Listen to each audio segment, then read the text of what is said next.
Welcome back to the second channel, man, and the beat from the intro is provided by eBlaze Music. There's a link in the description below that's going to take you to downloadpads.com. From there you can find this particular beat tape because I'm live streaming it, and get the contact information via Twitter, and if you highlight them to get some beats, tell them I sent you. But anyway, on to today's reply, and today's reply is to that Wu-Tang, A Better Tomorrow, the title track off the album. And you know what?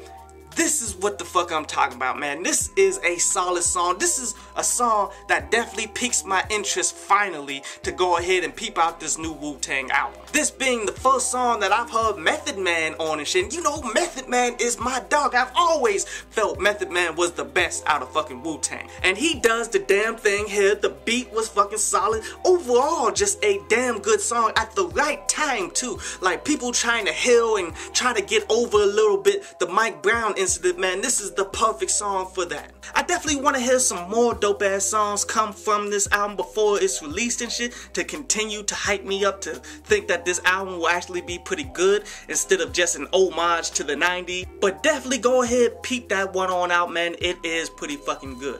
But anyway, on to Ask, Download Pass. And Jamil asks, how does Black Friday relate to what happened to Mike Brown and such, man? And that is a great fucking question, my dude, because a lot of people just don't fucking know. See, you gotta understand the true problem of what happened here. Like, how can a cop straight up murder someone in the middle of the street and get away with it, and not only get away with it, get paid for doing it? This is a problem with the system that we're living in, man. It's not a system of justice. It's a system of prejudice and hate. Then ask yourself, what is the system, man? Like, people foolishly think that it's the politicians and shit that make sure this shit happens, which they do have some fault in this motherfucker. Like, a lot of politicians, they need to go, especially in the local level in Ferguson and in that state and nationwide type shit. But real shit, in order for these people to campaign to become a fucking politician, man, they get financing from corporate America. These corporations put a lot of money in these politicians so that they can get the right shit for their businesses. So how does this relate to Black Friday?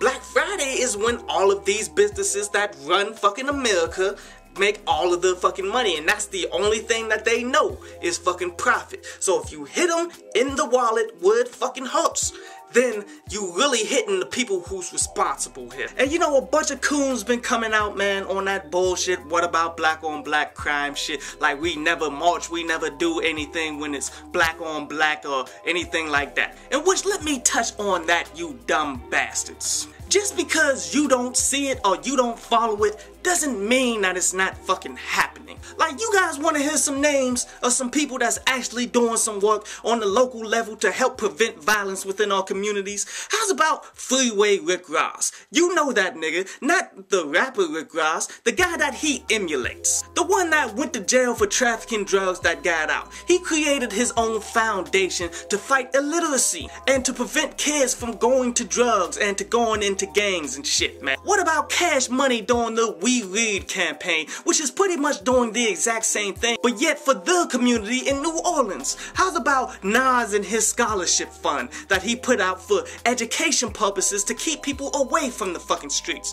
See, these are people that you know, but yet you haven't heard much about this shit because it doesn't get the fucking shine from the fucking news media that we don't control, you dumb bastards. But to go on top of that, man, there's a ton of ex-cons getting out of jail that can't get a fucking job, so they decide to go ahead and do some shit for themselves to go ahead and try to help the community. For you to deny that this shit even happens so you can co-sign with white supremacy, you're a fucking fool, because that shit ain't gonna save you when it's your time, nigga.